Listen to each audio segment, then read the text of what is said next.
this morning with it brings, the sun for sorrow will not show his head.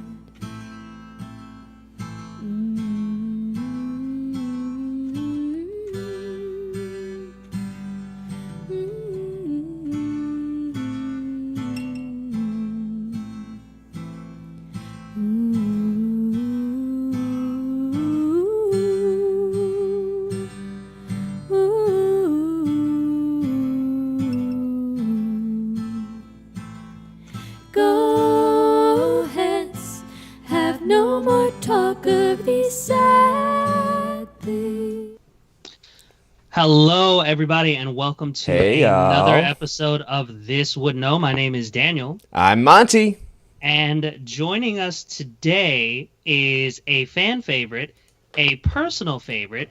You might have seen her, you might have heard her. If you have our shirts, you wear her proudly across your chest. She is a college professor, a playwright, the author of the critically acclaimed Cauldron's Bubble series, the pride of Grand Ledge, Michigan. Please welcome on to This Wouldn't Know, Amber Elby. Hey, Amber. Hey, guys. Hey, everyone. Good. How are you? All right. Hanging in there. For those of you who are listening to this later on in the future, one of the first things that I noticed about Amber's streaming setup with her impressive dark lacquered bookshelf behind glass and the Forbidden Planet Shakespeare poster, she is infinitely more prepared and better set up to host streams than either one of us who have this podcast that's been going on for several months. Just to let you know the caliber of guests that we have brought onto the show today. Oh, thank you. I'm in front of my Bronte bookshelf, though. My Shakespeare bookshelf is over adjacent, and the books are so big for my Shakespeare collection that it has to be connected to the wall. They would knock over this shelf. No kidding. What are your biggest books? I don't know. I have several sets of annotated complete works that each one is like the size of a phone book. I hope people know what phone books are still, but they're all very heavy. Each one is about this thick for everyone who's actually seeing us. Which of the complete works do you like the best? I always use Oxford. Well, I got an back before the Globe was open in London. The gift shop was open. And so I was there sometime in the 90s, and I went to the gift shop, and I got the Oxford Complete Shakespeare. And that's the one that I always go back to. And it's not the best. It has weird stuff cut out sometimes, but also has weird stuff stuck back in. So it has, for like the Taming of the Shrew, it has a Chris Sly scene at the end as well. It's kind of fun. Cool. We also from the YouTube chat, Deanna is saying that she loves the poster behind you. Would you tell us a little bit about what this return to the Forbidden Planet might be? Yeah, thank you. So back in high school, I was a really big nerd, and I can say this because I know that you guys were as well, in a lot of the same ways. And I'm talking to you, Daniel. And I was at an Odyssey of the Mind competition, or not quite a competition, some kind of outing, at Western Michigan University, and one of my friends, because the team is 7 people, I was there with 6 other people, one of my friends and I saw this poster on campus, and we were like, let's go see this dorky Shakespeare musical thing. And the rest of our team didn't. I don't know what they did, but we ended up going to that, and it's amazing. There's a YouTube video of it that I believe is the final recording of the West End version that was recorded in London. And it's the best. It's kind of hilarious, campy. It's a jukebox musical. It's based on The Tempest, but like things are different. So Caliban is a cook on a spaceship, and it's The Tempest in space with 1950s music. It's very good. Everything about that sounds incredible. But the one thing that I want to ask you, because there's something that stuck out to me in my middle school nerd brain, and so I just have to know, how much weight were you all able to put on your balsa wood structure in your OM competitions? I don't remember poundage, but we made it. We got second in state every year, except our senior year, we got first in state. So we got to go to World, which was in Iowa. No offense to Iowa folks, but the previous year had been in Japan, so like Japan would have been cooler. And I don't know how we did at Worlds. Our structure, the glue was still wet when we went there, so we didn't do well. But no. I wasn't the structure person. If I had been, I probably would remember the exact weight. I was always the scriptwriter person. So Got you. So for me, So as even- the uncool kid here, who was not an Odyssey of the Minder, but was friends with those who were, could you explain to us muggles what you just discussed? So Odyssey of the Mind is a nerd competition in the best way, and it still exists, and people should encourage young people, like the young people in their family, to do it. But it has multiple parts of the competition. There's a part where it's essentially improv. It's, what did they call it, Daniel? Where you go in and do the quick problem solving. I don't even remember what that section was called. The big thing that I remember from our OM coach, who is also my friend's dad, was just to repeatedly say, whenever someone asks you a question about how you did anything, just remember to always say it was a group effort. We all did it together. No one takes individual credit. Beyond that, I cannot even remember. We'd have to build structures that were usually out of balsa wood. Our last year of high school, we had to build one out of dry pasta, which was a whole different problem. And you'd have to stack weights on them, and sometimes it'd be a bridge, sometimes it'd be a vertical structure, and you pile weight on. And so part of your score was how much weight it could hold. And then as you were piling weight on this thing, you'd have a skit that you'd have to perform, and that would be going along, usually tied in somehow to the structure. And you couldn't spend hardly any money. I think the budget for the whole thing was like $100, and you couldn't have any adult outside help. So you couldn't have adults being like, here, let me build your structure for you. They could give you advice and coach you, but they couldn't actually do the stuff. Wow. Well, we have another OM shout out from the YouTube chat. Chris Rockwood says, all in for OM. Yay. Yes. I love that there are so many. I love the intersection and overlap of Shakespeare nerds and Odyssey of the Mind nerds. It makes me so happy. Fun fact, though, one of my friends who was on my OM team in middle school, my friend Kelly Palferman now, she used to be Kelly Donahue, she actually went on from Odyssey of the Mind to become a mechanical engineer. She just she loved that aspect of Odyssey of the Mind so much she made a career out of it, which is great. But you said even in the OM competitions, you were in charge of writing the scripts. So you have been writing stories and writing dialogue for a very long time. I think on your website it says that you started writing at 3 years old. So much like Mr. Monty Sutton here, both of you had a penchant for writing plays and adaptations and dialogues of things from around the time that you could walk. What is it about writing that's so fascinating to you? Oh, that's a hard question. When I was little, I suppose, as someone who grew up in the pre-internet, pre-cable TV era, books were one of my number one forms of entertainment.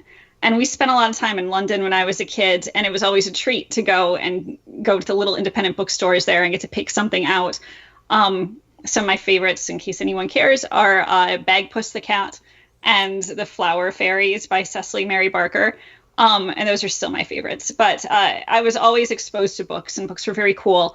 And so when I started out writing, I would make miniature books, like little tiny things. And I found one upstairs. It's How to Take Care of a Bunny.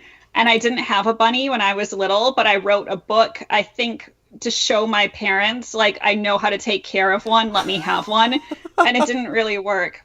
But I just fell into writing stuff. I discovered that I was good at it, I guess. And a lot, like when you get encouragement, when people tell you that you're good at something when you're a kid, you want to do it more, which is why teachers are so important. And so I kept on doing it. And dialogue is just easy to write for me compared to other things. Writing novels is excruciating. I spend hours, I'm not exaggerating, I'll spend hours thinking about how to phrase a single sentence when I write prose. But when I write dialogue, it just kind of comes out in a way that makes more sense for me. So I started writing plays, I guess, with OM in fifth or sixth grade. And then by 8th grade, whenever we'd have a writing project that was like, you can write some work of fiction, I would always choose plays. And then even writing, when we'd have to write a short story in high school, it would be like 90% dialogue. And then the rest of it really just stage directions, but I write them as sentences to officially call it a short story. What is it about dialogue over prose that makes more sense in your brain? I pick it up, I guess. It's a memory kind of thing. I can remember dialogue. If any of you follow me on Twitter, a lot of my tweets are dialogue based because I just remember it easily. Just the way my brain works. I don't know. I like the idea of telling stories verbally, but not actually telling them in the narrator sense, but showing the interactions. It allows for a lot of character unreliability, allowing characters to lie to people, other characters reacting to their lies. It's even when it's written dialogue on the page or a play on the page, rather than a play being performed, it still allows for a lot different ways for you to show who's telling the truth, who's not, to create different narratives and different realities within the fictional world. That's so cool. And so your MFA then is in screenwriting. It is. So how does that transition from theater to screenwriting to novelists occur? And then of course back to playwright, which we want to talk about as well. Yeah, I was thinking about my transition through fiction, and it's a very weird path that I took, because I started out I was at Michigan State University's Honors College, which is a really great program. You can basically take whatever class you want without having a prereq. So I was taking grad level classes as an undergrad. I was skipping like introductory poetry writing and skipping straight to advanced poetry writing, those kind of things. And I had gone in there planning on studying Victorian lit, which I still love, my Bronte bookshelf. And I was planning on going into scholarship in academia. And as this was going on I had to pick up a certain number of English electives. So I went into poetry. And poetry went well. And I did poetry writing for about 2.5 years every semester with the same professor. Her name was Diane Wachowski. She's also a poet. I have one of her books on my shelf, too. And about, maybe halfway through the fall semester of my junior year, she was like, Amber, you really got to go do something else, because you're not writing poems anymore. You're writing scenes of dialogue. So she put me in touch with at that time, film at Michigan State was part of the English department. So she put me in touch with the screenwriting program there. And I got into that, and I started writing scripts, and I loved them. I only ever took one fiction writing class overall as an undergrad or as a grad student. And then again, it was writing dialogue with little bits of fiction, of just prose descriptions. I took one day of a playwriting class as an undergrad, and it was probably the worst experience ever. Again, this is why this is why teachers are so important. I went in, it was a playwriting workshop, and it was in a very old building. It was all dusty and big oak tables and very intimidating. And it was, I believe, with the head playwriting professor. I don't know exactly what his title was, because it was still within the English department. And we went in, we sat down, and there was a big oak table with maybe 10 of us around there. And on the first day, the professor just gave a big talk about how plays reveal the soul of the human experience. They're so important. They show truth in ways that other fiction could, which isn't wrong. And then he started to go on to a rant about how terrible screenwriting was, and about how movies are made for money. They're not an artistic form. Like, you don't waste your time in screenwriting, all of that stuff. And then we had to go around the table and introduce ourselves one at a time. And it got to me, and I said, hey, I'm Amber, and I just got accepted to the University of Texas's MFA program in screenwriting. And I got up and I walked out. Whoa. That was my one experience. I tried to take the class the spring of my senior year for undergrad, and it did not agree with me. That's unreal. I hear that story, and I want to be the person in the classroom who raises my hand and goes, yes, so which of your screenplays didn't get past introductory rounds at the studio pitch level? Because it sounds like a whole lot of resentment. So then what was the experience like when you got to the MFA program for screenwriting? Was that at least marginally more palatable? Yeah, well, I had no interaction with the theater department, with playwriting, with any of that. But I specialize in adaptation, which is something that's always interested me too. And we were allowed to have minors, and so I had my minors in Victorian literature and history, and I was sneaking more or less into the English department where I couldn't get into the classes I'd want to because they were exclusively for English grad students. And so I'd send these kind of sad emails to the professors like, hey, I'm in another department, but I really love whatever your subject is, so will you let me into it? And then they'd let me in. And I was taking the things I was reading in those classes and adapting them into screenplays, but I would twist them also. So one of them that turned out decently was The Last Man by Mary Shelley, and it's a plague narrative, apocalyptic narrative. And so I took that and I updated it to be modern and had it take place in contemporary times. Instead of taking place in England, it took place in Texas, and it worked.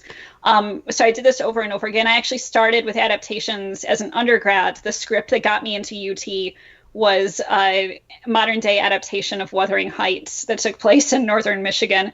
So I'd been playing with Adaptations for a while, and I also studied Adaptations too, where I took a class, for example, where we read Seamus Heaney's translation of Beowulf, along with Grendel, along with Michael Crichton's Eaters of the Dead.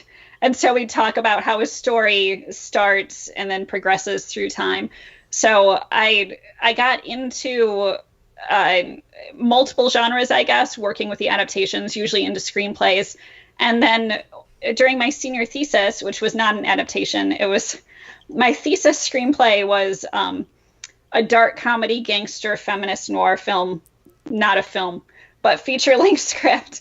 And it was very cross genres, so it could never actually be made. But it was a good exercise in how to cross genres differently. Challenge accepted. I was going to say, that sounds phenomenal. We've got to figure out how to make this. What's the title of it? It's called Her Name is Trouble. And how has this not been made before? That's amazing. I give it to you. What's the elevator pitch? What's the elevator pitch on it?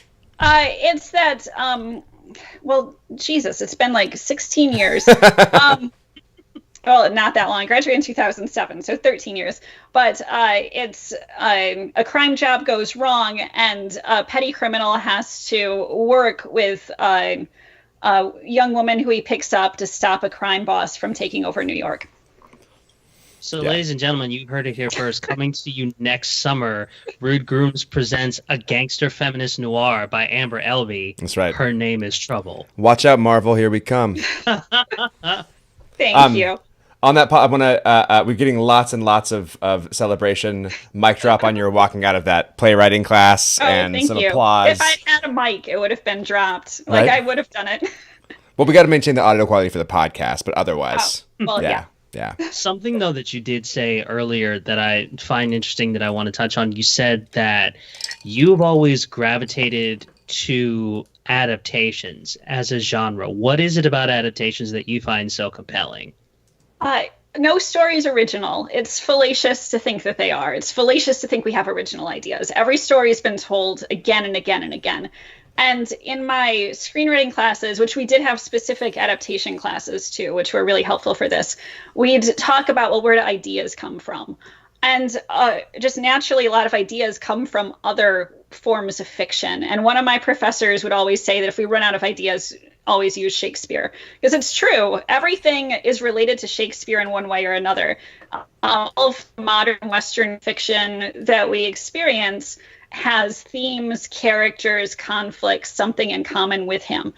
And when you look at adaptation, when you're adapting a single work, you have a lot of leeway when you adapt like I do, because I look not what's on the page, but what's beyond the page too. So whenever I take like a Victorian novel and I adapt it, I include things that aren't on the page but are implied. So there might be other scenes that were maybe too risque to have in the original novel, or scenes that maybe focused too much on a secondary character and weren't in the novel, but would still work for the script I was writing. And so I'd look at what wasn't there.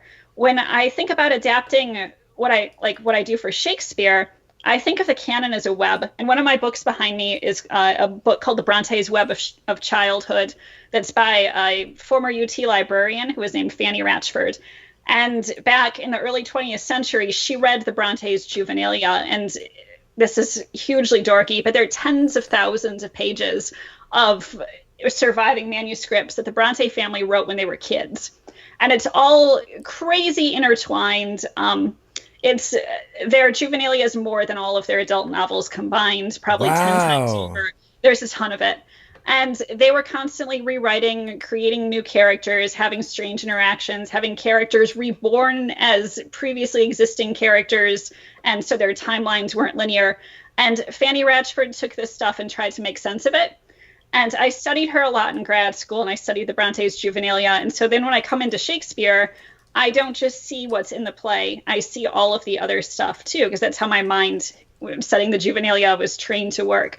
So when I read something like Hamlet, my concern falls to with, well, what happened with the pirates, which is the kind of throwaway scene, but is so cool. And so I start to wonder what happens off stage. And then when I read multiple plays, I start to wonder how they're interconnected. And I look for this web of similarities and try to draw on that when I adapt from a canon like Shakespeare. And so who's been in all of the work that you've written or have just played around with, who has been the most interesting character to adapt a narrative around? Oh, that's a hard question. I have a character who's popped up many times, and he never is in the same form, but he's always a character who is overly confident. He's usually a comedic character, and I imagine him sometimes as being like he could fit in a Shakespeare comedy, and there's actually a version of him in the new play that I've finished writing recently, The Gaming of the Shrew, for Rosedale Shakespeare. But it's someone whose confidence gets them into situations that if they didn't have that confidence, they wouldn't be in. And there's been some version of him in pretty much everything I've written. He's kind of Caliban in my novels. So. Well, you just hinted at, so I want to hear more about what is the Gaming of the Shrew? So it is, there was a pitch that was put out earlier this year by Rosedale Shakespeare where they wanted the Taming of the Shrew retold with an RPG, Dungeons and Dragons style element. So I submitted a pitch in response to that, and my idea was accepted. It's been expanded into a full script now, which we had a reading of it on April 18th that Monty came to. Thank you. Yeah. But that version is 90% rewritten now. So the version you saw no longer exists in its form. And basically it's a group of 5 friends who are in modern times. It's contemporary story, contemporary framing, and then they go into a role-playing game where they speak in Shakespearean blank verse. And originally it was pulled almost entirely from The Taming of the Shrew and rearranged to tell where I'd take like Kate's lines and give them to a different character and rearrange it that way. But I discovered that isn't the best play for getting modern audiences to relate to the characters. So now there's some more elements from Much Ado About Nothing and some more sympathetic characters thrown in there to make it more palatable to those who don't like some of the themes of The Taming of the Shrew. And how did that then go for you from that reading to this new rewrite, which is very fast? That seems like a giant change. So how much of that was born out of what you heard? How much of it was born from your collaborators? How much of it was born out of the responses that you got?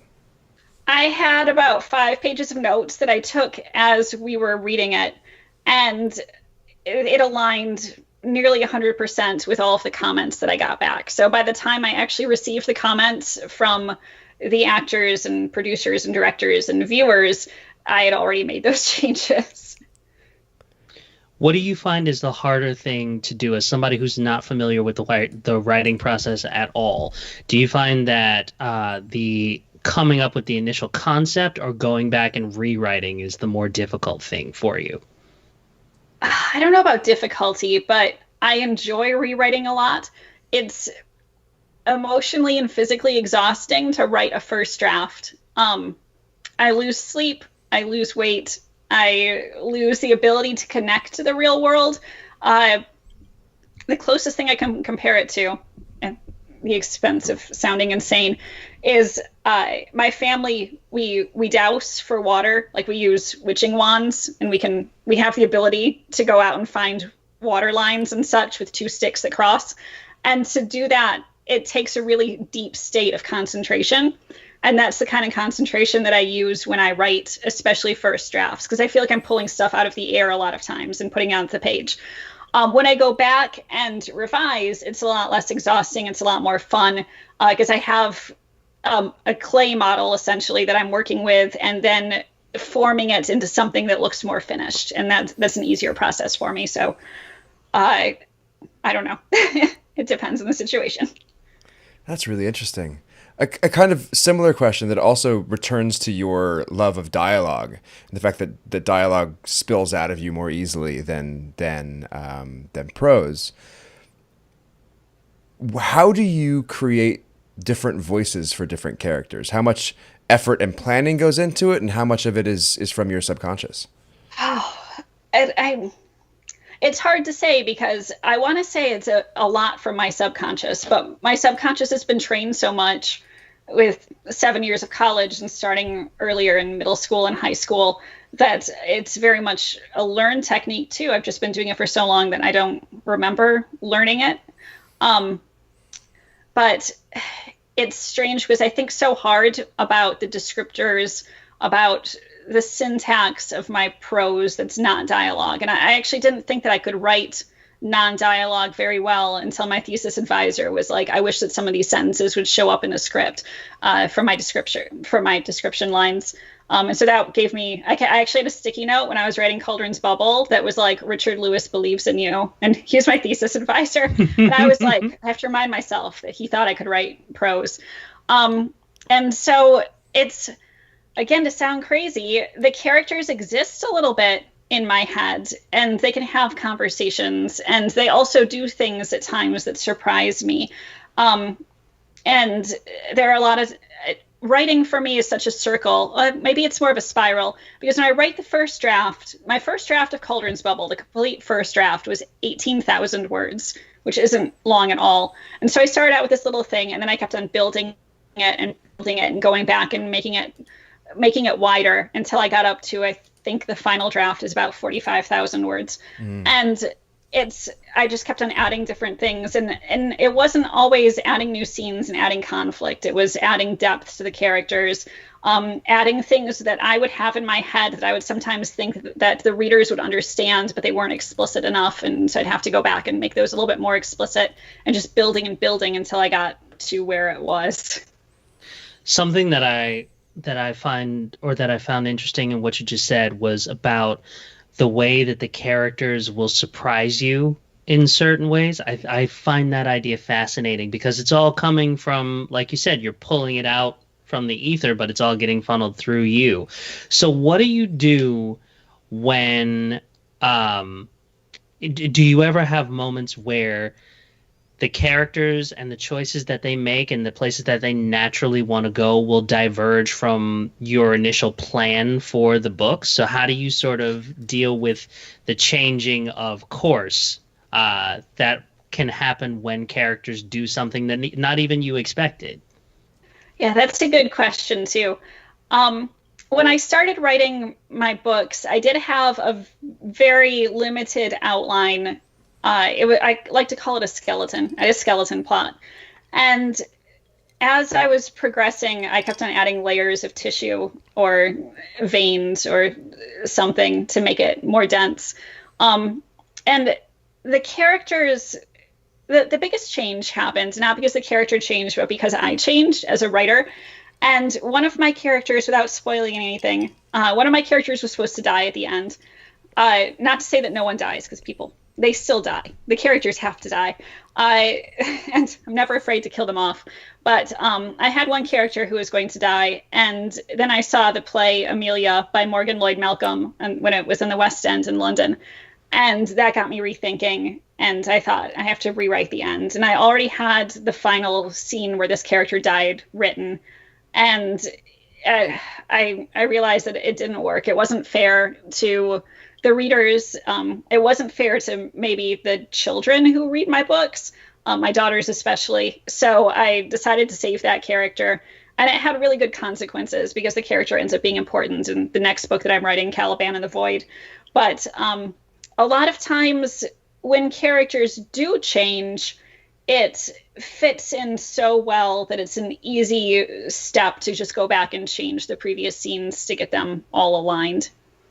That's really interesting. And what I'm hearing both from that, like saving this character because of the impact that the loss might have on readers, and in particular your daughters, and then also what you were saying about in your play gaming of the Shrew, like making a shift for likability, for trying to acknowledge that there are a lot of people who just don't like these characters in Taming of the Shrew. So I guess this is a two-part question. One, when you're making those hard calls, how do you balance sharing, as you said, people have to die, there have to be stakes. As another Firefly fan, oh my God, I can't speak. As another Firefly fan, no matter how painful it is, and Doctor Who, no matter how painful, you gotta have it. So whether it's death or whether it's complicated, horrible situations, or whether it's people whose actions don't reflect their values, how do you balance that level, the responsibility of telling that reality in stories and taking care of your audience and the impact that might have on them? I'm heartless. I think that's a big part of it. I don't have the sentimentality that a lot of people do. And one of my, I don't want to call it my saddest stories, but one of my hardest stories with writing the third book, which was my hardest one to write. One of my daughter's friends told me that she just loved a character and that they were her favorite character, and that she really wanted to know what happened to that character in the third book. And I said, well, I can't tell you. And the girl said, well, can you at least tell me if they die or not? And I had just written the character's death scene, and I couldn't answer. And it was the worst. And the little girl, when she was reading the book, she sent me a text that was like, I hate you, Amber. And then I was like, just finish reading the book, because it does sort itself out, and the character dies for a reason, and it ends up like for the greater good. So she ended up not hating me at the end, but for a couple of chapters, she was just furious. And that's like, I know that stuff is going to happen when I do things to upset the audience, but that's kind of why I do it in a really mean way. If you didn't care as a reader, you wouldn't be invested. You wouldn't have the emotional response that I want you to have. So I want you to be angry, and it's okay if you're angry at me, but at least trust me to have a decent resolution. Don't throw the book across the room halfway through and not finish it. I really, really love that, because it speaks so much to what we do, even in the acting world. It's this idea of you have to trust us to take you on this journey. You know, you may not always agree with everything that happens, but the fact that you are invested, A, says that you're doing your job correctly, and two, that also means, like, listen, we're in an agreement, we're in a partnership right now. You're here experiencing the story, we're here telling it, and yes, parts of it are going to be unpleasant, but trust us that we're going to get you through it. Like, we're getting there together. So that's fascinating to me. The overlap. So you said earlier that if you run out of ideas, you can always fall back on Shakespeare, but I may have missed, or I'm not sure if we covered it, how the transition happened from screenwriting to book writing. So my thesis advisor, again, I'm going to give him a shout out, Richard Lewis. Hey, if you ever know anyone who goes to UT in the film department, I think everyone knows Richard Lewis, because he's an excellent teacher. He's very good at making us be our best selves.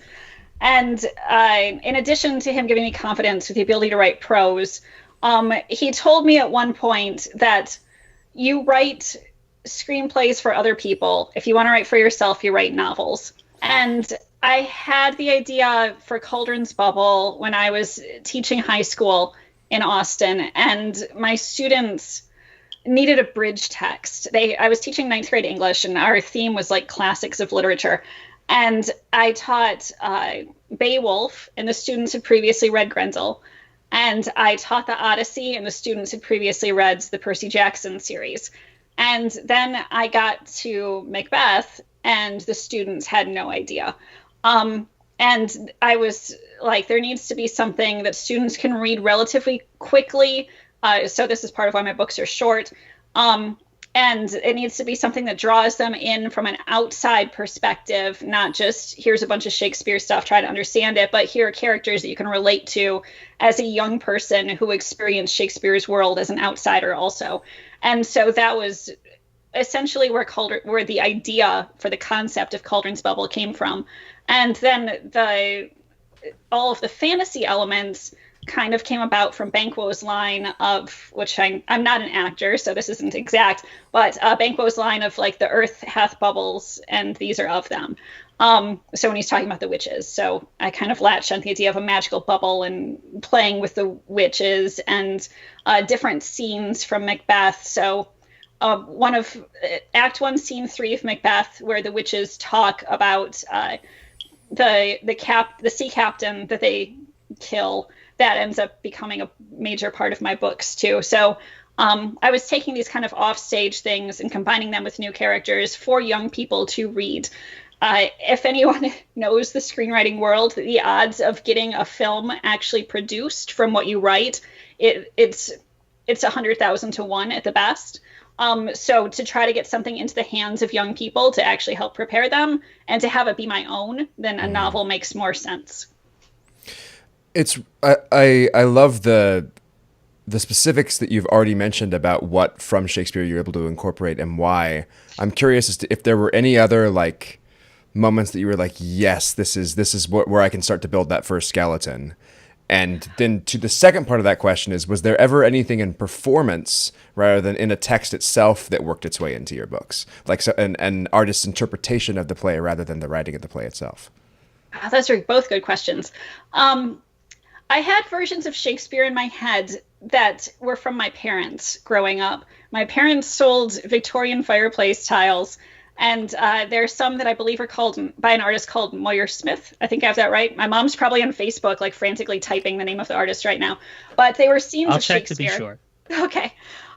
There were these Victorian 6-inch fireplace tiles that were paintings of scenes from Shakespeare. And I grew up around those, and my parents had both previously been middle school teachers. And so when I'd see something that was like a scene from Antony and Cleopatra, I'd say, well, what's this? And they'd tell me a brief summary of the play. And so there was some scene on a tile from The Tempest. It might have been Prospero or something. And I was like, well, what's this play? And my dad was like, oh, well, this is a play where there's a sorceress called Sycorax, and she owns an island. And then like people invade her island and they kill her. And so that was my summary of The Tempest that I had as a kid. And that's what I thought it was until I was in high school and actually read the Oxford Shakespeare version and was like, whoa, that is not what this play is.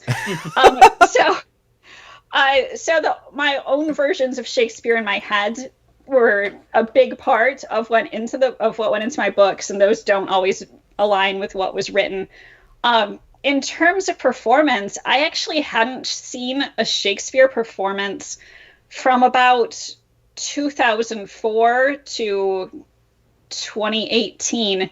And Cauldron's Bubble came out in 2017. So I hadn't seen a performance for a long time. And then finally in 2018, we went to see a performance of Midsummer here in Austin. And it was as I was writing Double Toil, which takes place primarily in a midsummer world. It takes place in fairyland.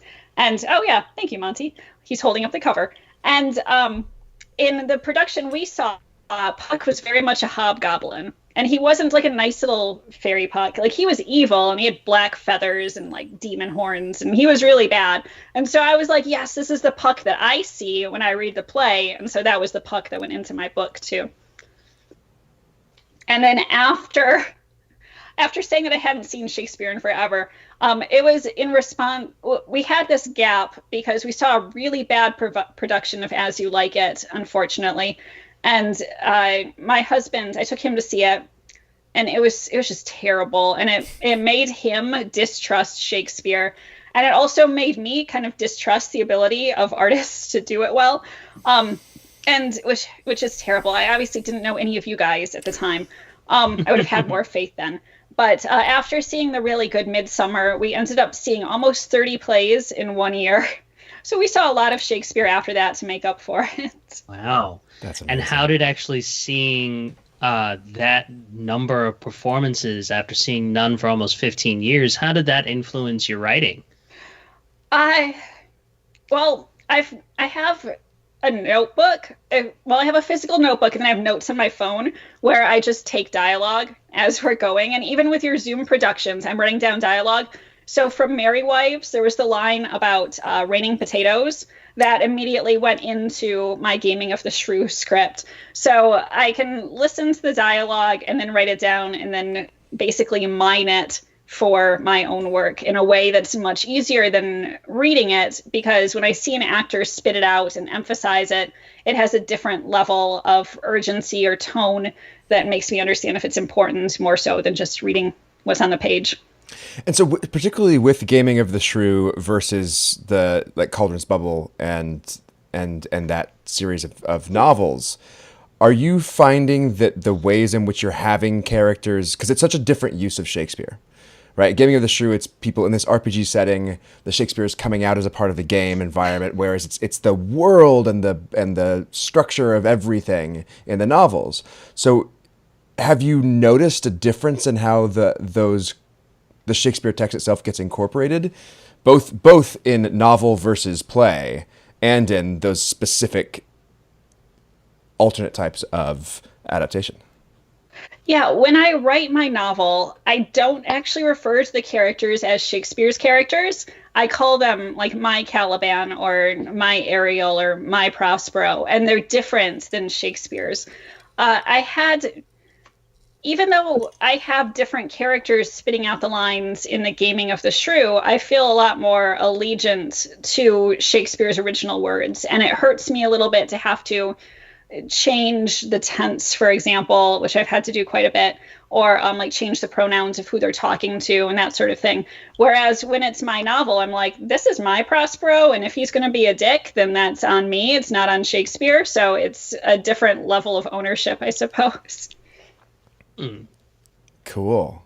We have a couple questions from the YouTube chat. So these are both a little bit tangents, but they are very much connected to what we're talking about. The first question from YouTube was, as a writer, have you ever participated in Nanowrimo? I have not, simply because it's November. And that is when my fall semester is always the one with the most classes that I have to teach. And November is research paper month for my students. So I'm grading up to 100 research papers over the course of November, and it doesn't leave me much time. My most productive writing months are spring and summer. So if I ever do NaNoWriMo, it'll be like Nanowrimo or something. It'll be a different month. But I've thought about this. Back when I wrote screenplays in grad school, I could finish a feature in a week. And I had a theory that I could write one in 24 hours if I had it sufficiently plotted. And I haven't done that, but I might sometime. The version of the Gaming of the Shrew that you heard, Monty, the one that was read, was written in less than 3 weeks. Wow. So I can spit them out quickly if I have to. How many hours, like in that Gaming of the Shrew, in those 3 weeks, how many hours a day were you writing? Like what is, before you burn out, how far can you go? I think I put about 80 hours total into that over the course of those 3 weeks. So it was quite a bit. Because my children are in school and because I don't teach every day in the spring, I only teach 2 classes in the spring. It makes it easy where I have entire days that I can devote to writing. I think my longest day ever for writing was maybe 14 hours straight. And wow. I say this as like, it's so easy, but it's a team effort. It's like my husband's standing over here, and so he can hear me say this. He like delivers me tea and delivers me food and like will come and remind me to be like, are you drinking enough water? Are you going to the bathroom like you're supposed to be? And so he basically makes sure that I don't die.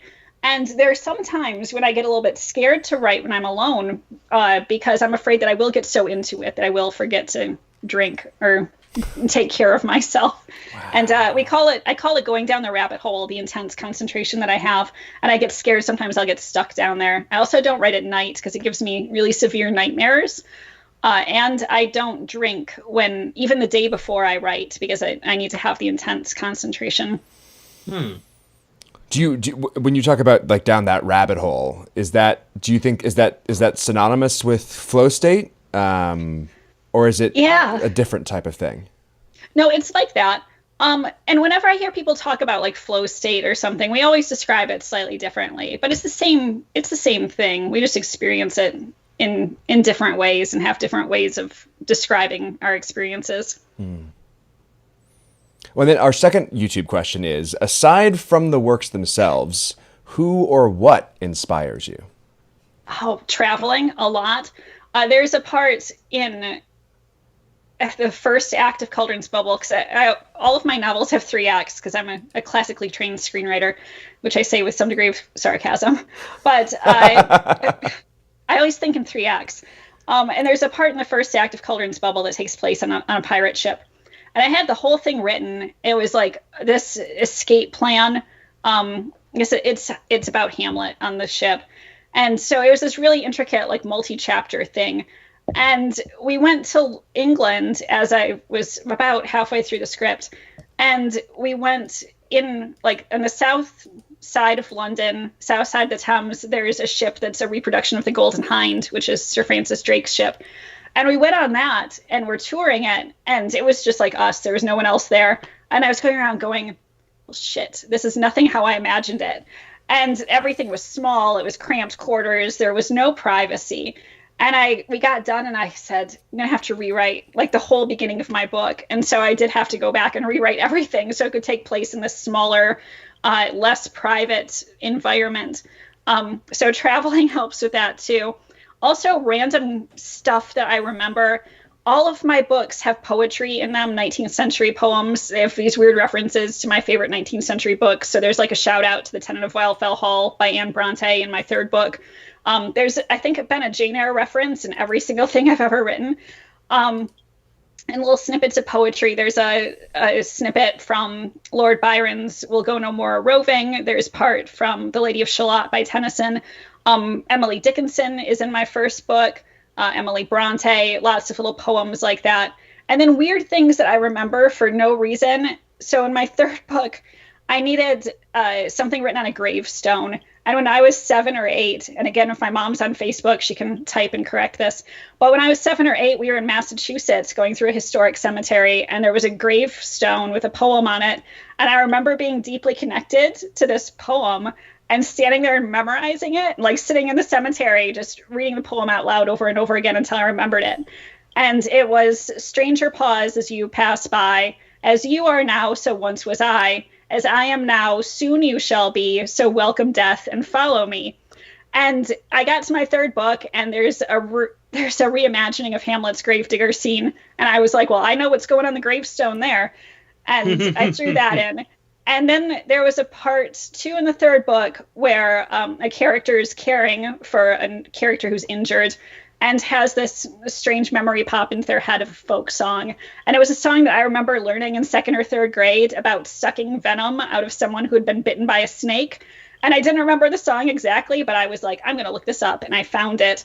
And it was some old American folk song. And so I put the lyrics to that into my book. So random memories, traveling, stuff that interests me, it all makes it in there. Do you ever write just for kicks and giggles, or is it because it sounds like when you're having to write the next portion of a script or write the next chapter of a book, it sounds like you really get in the zone. So I'm always curious if people who have that sort of laser focus for their craft, what they do in their downtime. So do you ever write for kicks, or is it so much a state of focus thing for you that if you don't have to, that part of your brain just needs to take a breather? I tweet for fun. I've talked to other writers who do this too. There are a lot of writers who will challenge themselves of how much of a story can I write in the character limit of Twitter. And so that's what I do. I kind of collect funny stories. If it's too long for a single tweet, I'll write a thread. But a lot of everything that I write, I save, and it usually ends up getting used someplace again. So when I write my books, each day is a different file. And when I delete something, the old version is still there on my computer, which is why I have very limited memory on my laptop right now. And so nothing ever disappears. It always gets recycled somehow. So even if I do write something for fun, it ends up going into one of my files that will later go into something longer that I'm writing. We have another question from YouTube from a friend named Alice Bloomer. Hi, Alice. If you could adapt any book, film, play, or story you could that you haven't already, what would you do? Well, I kind of want to say simple answers. I've already adapted everything that I want to, but that's not true. With my next book, Caliban and the Void, I'm working more with Shakespeare's romances, so that's something that I'm looking forward to. I don't know. Well, actually, I do know this. Alice, I will fully answer this question for you in person, because I do have an idea, but it's kind of top secret right now. But apart from Shakespeare, there's a play called Susanna Centlivre, there's a playwright called Susanna Centlivre who worked in the 18th century, and she had a play called A Bold Stroke for a Wife. And I have always wanted to adapt this one ever since I was in grad school. The concept is there's a woman who has 4 guardians, and she can only marry someone and inherit a fortune if all 4 of the guardians agree on her husband. The problem is the guardians are all very different, and they're looking for different traits in a man. And so it ends up being this kind of slapstick comedy that is just, it's fantastic. And it's full of stereotypes that are kind of offensive now. So it's something that could really benefit from having a modern facelift and be updated. So if anyone is ever interested, you can contact me. Yes. Fantastic. Well, on that, I have one last thing that I want to ask you. We have a great question from Chris Rockwood, but I think I'm going to use this as the prompt to take us into the Patreon room. So I have one last for you, and if there's time, maybe Daniel does too. It's similar to that. What adaptations have most inspired you that you have seen? I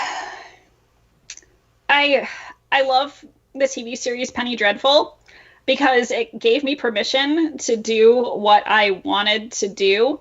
If you haven't seen it, it takes elements from Frankenstein and the Picture of Dorian Gray and other 19th century Gothic novels, and it combines them in a way that's very cool. And I love that. I mean, this is so hard. There's so many things that I'm just blanking on right now. One of my favorite books that I read actually around the time that I was first developing the ideas for Cauldron's Bubble was Philip Pullman's his Dark Materials trilogy, which is The Golden Compass in America and Northern Lights in England. And those are very loosely based on Milton's Paradise Lost. And I want to call them an adaptation. I don't know if everyone does, but they're very much influenced by the work of Milton and the kind of multiverse that Milton creates. And so those are a fun series to look at too, if you're looking for a novel adaptation. One of my favorite really dorky adaptations is there's a manuscript it was published ages ago, but I think it's out of print, by Charlotte Bronte called The Green Dwarf, and we own the manuscript at UT Austin, which is awesome. Everyone should come visit because of that. But it's an early fan fiction piece of the novel Ivanhoe by Sir Walter Scott. And I think it was written, like, it's awesome. And Ivanhoe was at the time the best-selling novel of the 19th century. And so it's this little, I think she was 13 when she wrote it, this little 13-year-old girl's adaptation of this really epically long story that she kind of condenses and just gets to the juicy bits and then adds magical embellishments. And it's really good. If you can get a hold of it, and if you're a fan of Ivanhoe, it's a really fun read. That's so cool. So I have one last question before we get to recommendations and then go to the Patreon room. What story, or is there a story that you have not adapted yet that you would like to, but you're scared to do it? And if so, why?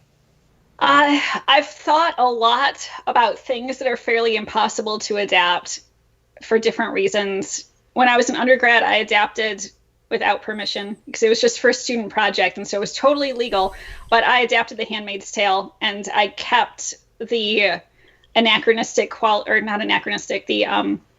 anti-chronological order of the book with the flashbacks and everything because it was hard to do. I did it as an exercise. And one thing that has similarities with that I've always wanted to adapt but don't know what to do with is a short story called The Yellow Wallpaper by Charlotte Perkins. And it is in first person, which makes it difficult. It's an epistolary story. It's told as diary entries, which also makes it difficult. And it deals with narrator unreliability in a way that would make it really difficult to turn into a different type of narrative because it doesn't have answers. And it would be really fun to play with. And have you guys read it? No. Oh, you got to read The Yellow Wallpaper. Don't read it right before you go to bed because it is terrifying. It's a horror short story. It was written in the early 20th century, and it's like one of the best things I've ever read. Wow. Okay. Well, that's a good transition to recommendations right there. Yeah. Right? So this week for recommendations, it actually ties in. My recommendation this week actually ties in very well to what you were saying about how you like to challenge yourself on Twitter and make the most out of as small of information as possible. So I'm actually going to recommend the Netflix series 2-Sentence Horror Stories. These are small episodic, I think like 20 to 30 minute episodes on Netflix, and the show starts with the first sentence of the 2-Sentence Horror Story, and then a scenario is portrayed or is dramatized with a series of actors, and by the end, once the events have resolved, you then get the second sentence of the horror story. And so all of the events that you just saw tie into those 2-sentence horror stories. But you get one sentence at the beginning, one sentence at the end, and then a dramatization in between. It's a really cool thing, and a good friend of mine, fellow NYU Tisch alumni Kim Wan, is actually featured in one of the episodes. So that's my recommendation. Yeah, so that's my recommendation this week: 2-Sentence Horror Stories on Netflix. Oh, what about awesome. you, Monty? This week, and it took me way too long to watch it, but because we're in peak, well, I hope it's peak Corona. At least there's something wood right here, Jesus. Because at least my brain has gone to full Corona burnout and insanity level, I had to just give myself something easy and delightful. And so I finally watched the Good Omens adaptation on Amazon, and it was exactly what my soul needed. That's all I'm going to say. If you haven't seen it, go see it. It's 6 episodes. One of them's half an hour. And yeah, it was exactly the ice that my spirit needed right now. Which transitions into, because Amber's here, we also, as a show, have to fully recommend all 3 books. Cauldron's Bubble. I'm trying to look at the screen. Double Toil. And Trouble Files Burn. They're all on the interwebs. Amber, it looked like, are they all on Kindle Unlimited as well? So if you have that, you can just... No, the first one's on Kindle Unlimited, and then you have to buy the others. But I think the most expensive one is like $2, $3. I don't know. It's not a huge expense, but you can get them from your library too. If you ever are like, I don't want to pay. I've never heard of a library turning anyone's requests down for them. So they have a good track record. And also, like, you should just get the hard copies if you can. But if you want something Yes. easy on your Kindle, like, there are many ways, and it's super accessible, and they're amazing. They're amazing. Well, speaking of, Amber, if people don't have Kindle Unlimited, they don't have access to a library, and they want to come to you for other avenues to purchase your books, if people wanted to contact you and ask you, hey, Amber, I really like your books, but I can't find them anywhere, where can I find them? How should they get in touch with you on the internet? I have a website that's amberelby.com. It's AMBERELBY.com. I am mostly on Twitter, though, which is how I met you guys. Twitter It's a very happy place if you use it the right way. So if you're ever like, I need friends, then go onto Twitter and then just block all of the politicians you hate and just meet normal people. It's a fantastic venue for friend making. But I'm at Amber Elby, AmberElby. Also, same on Instagram. I'm on Facebook too, but I only check it like once a month. So that's not the place to get in touch with me if you need to find me. I live in Austin. I do events here sometimes in the greater Central Texas area. I'm going to be working online with social distancing Cymbeline coming up, which is Alice Bloomer's project. I am the script surgeon, which means that I cut the scenes that no one else wanted to cut. And heartless that I am, I was like, we don't need these lines. And I'd cut them by like half. So that's coming out in the weeks ahead. My daughter is actually an actor in that as well. She's 11. Yeah. And she gets I'm going to say it's an important but small part in that. We have the Gaming of the Shrew coming up with Rosedale Shakespeare coming up sometime, I don't know. We'll say within a month of all this stuff disappearing, it'll be out. So who knows when that'll be. But that's in Austin too. And then my fourth book, which is arguably standalone, follows the adventures of my version of Caliban, who's not the same as Shakespeare's. That'll be coming out in the fall of 2021. So that's where I will be in the future. Amazing. There it is. And on that note, we are going to head over to the Patreon only room, which you can be a part of too if you go to patreon.com/rudegrooms or patreon.com/thiswouldknow and become a supporter. In the meantime, only patreon.com/rudegrooms. Only patreon.com/rudegrooms. This is the magic of editing. I'm going to edit that part out so you never even heard it. This is my episode. I'm leaving it in. Damn it. Well, in the meantime, you live and you learn. That concludes this episode of This Wouldn't Know. Thank you so much for listening. My name is Daniel. And I am Monty. You can find me on Twitter and Instagram at the Daniel Kemper and on my website, danielkemperaxe.com. I'm going to buy danielkemperaxe.com just so that I can put up false information about you and also really sexy photos of you with axes. And you can find me on Twitter at Montgomery Sutto and on Instagram at Montgomery Sutton or on my website, montgomerysutton.com. Well, now I'm going to buy montgomerysutto.com and put up ridiculous false information about you. So there! Are we about to have a website battle? It's a website battle. This is a new art form. This is exactly what I want to do with the rest of my corona. Bye, guys. Bye, y'all. Or on Patreon. Bye. Bye.